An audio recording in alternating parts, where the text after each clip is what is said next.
Hello, welcome back to my channel. It is Amanda. Today it is time for a chopping block update. I have been very diligent about testing the things that I've put in my chopping block, particularly the eyeshadow palettes. Sorry, that was loud. And it's time to update. There are a few other random declutter things in here because that's what I'm doing. So let's get to it. Did I actually film a video about all the stuff that I wanted to test? I don't remember. But anyway, I meant to. If I didn't, whoops. The chopping block items. There's nothing wrong with these things. I just feel like I don't need them in my life, you know? I've used them enough to know I just don't need you in my life. First is the ColourPop and Bambi flower palette. First of all, the only cute skunk that has ever existed is flower. Real skunks are disgusting. This beautiful purple eyeshadow palette. I shouldn't have bought this because I knew I wasn't going to use this color, this hibernating color. I just don't really use colors like that very often. And I very rarely use very light colors like this. Sometimes, these are like an inner corner or something, but I just don't use a lot of them. So there's still a lot of life left in this palette. And I'm going to pass this on. Is another ColourPop. This is the Tim Burton's The Nightmare Before Christmas palette.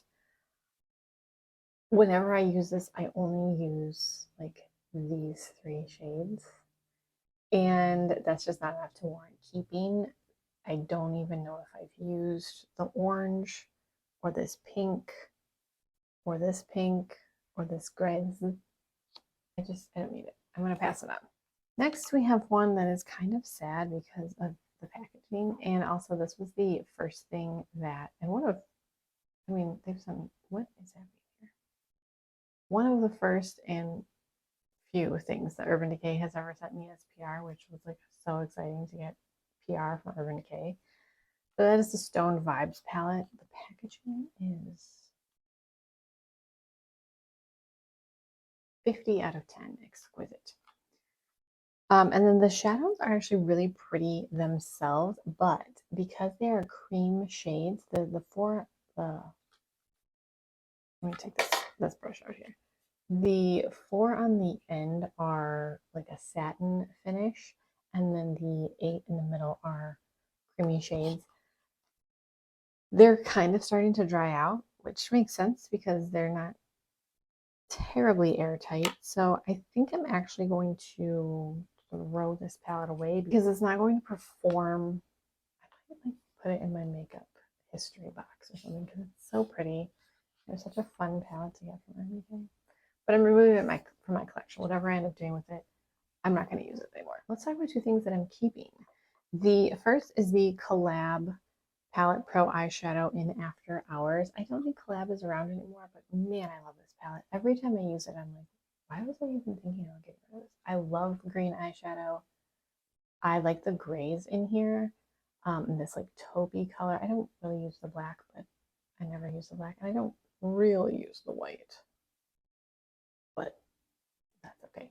The other shades I do use, and I really like the formula, and I always like how my makeup looks when I wear this palette. So I'm going to keep this guy. I'm going to put you over here, though, so I don't put you in the wrong pile. The other palette that I am keeping is the Viseart Dark Edit palette. I think the Viseart palettes are very expensive, and do I think that they are worth the money? I'm going to say no. I have also only ever used this palette, but I like the palette, and I like the colors. I just am very cheap, and I don't know that I would ever spend money on the bigger palettes based on this. Not because this is bad, but because I don't think it's that good. But it's good enough that I'm going to keep it because I really like this. I mean, this green. Are you kidding me? And then these purples. I really like the orange. Yeah, I do like this palette, so I'm going to keep that guy. The rest of the items are just declutter items. These were not in a project, a chopping block or anything. These are just items I've decided I'm going to pass on. The first is the BH Cosmetics Nude Ego in Peach emoji. There's nothing wrong with the formula of this palette, but these light peach shades I just don't get a ton of use out of. I wish these two shades were, one was darker and one was lighter, or something to make them different, because they kind of perform very similarly. But the formula of the palette is really nice. I just don't need it, you know. Next is the Beauty Bakery Sweet Potato Pie palette.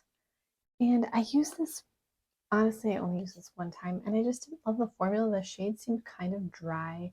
They weren't terribly pigmented, which isn't the biggest deal in the world, but I just felt like I didn't want to put more time into it. And maybe someone who wants less pigment and doesn't like as much pigment as I do would get used to it. So we're going to pass that on. From Lime Crime, this is the Electric Slide eyeshadow and brush stick in the color XOXO. It has a brush on one end and the shadow stick on the other end. I don't really use a ton of shadow sticks. Oh wait, I have another swatch on there. We got to remove that.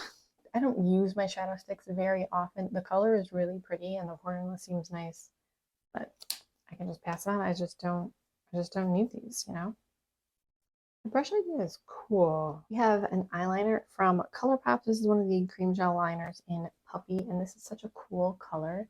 And it swatches on my hand. But whenever I go to apply this to my eyes, nothing happens.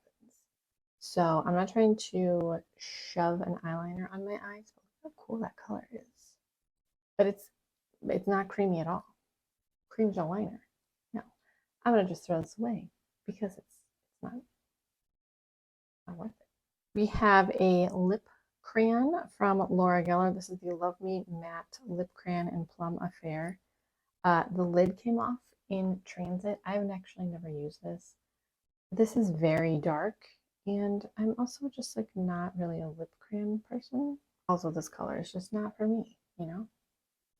The Smashbox Photo Finish Correct Anti-Redness Primer. I've not used this, but I don't really use a ton of primer, and I also don't wear foundation, so I feel like I would need more than just a primer if I'm trying to cover any redness. I just don't use this, so I'm gonna.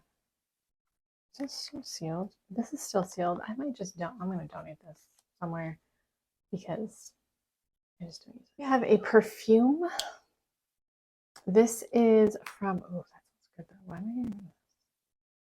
This is from Victoria's Secret. This is the Oh So Party perfume. I really wish I could see.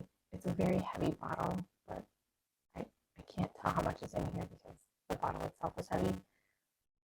I like the smell of this, but I feel like this is very. I feel like this is just too young for me at this point. It smells like a party girl. I don't know if you know this about me, but I'm not a party girl. Nor am I trying to evoke that image in anyone's mind that I am. So I'm just going to pass this on because I just feel like I've grown out of this scent, and I enjoyed it when I did use it. But the last few times I used it, I thought, this isn't what I want to smell like anymore, you know? And then lastly, we have an item that I just do not like at all.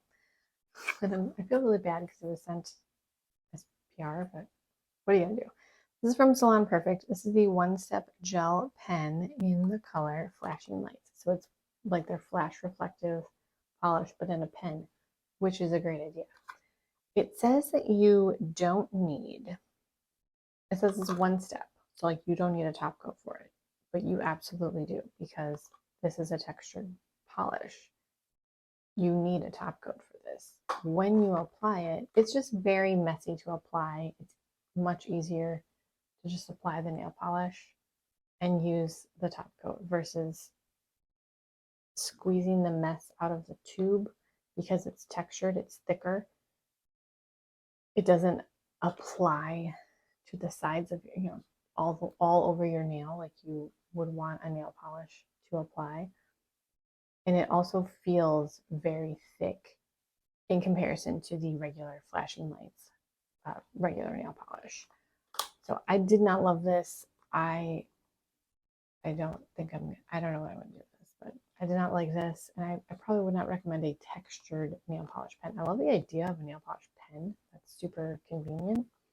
But for a flash reflective polish that is textured, I don't think this is the format that you want to use to apply that type of product. That is my chopping block update. I have a few things left in my chopping block stash to test out, but otherwise I think I'm doing pretty well. And I'm also pleased with the amount of product that I'm removing elsewhere. I'm not trying to go ham and just declutter everything. I'm trying to declutter everything just to declutter things. I'm really trying to think about what I do and don't use and go from there. Thank you guys so much for watching. Have you tested anything fun lately? Have you tested anything that you thought you were going to hate and really loved, or vice versa? Thank you so much for watching. Please subscribe if you haven't already.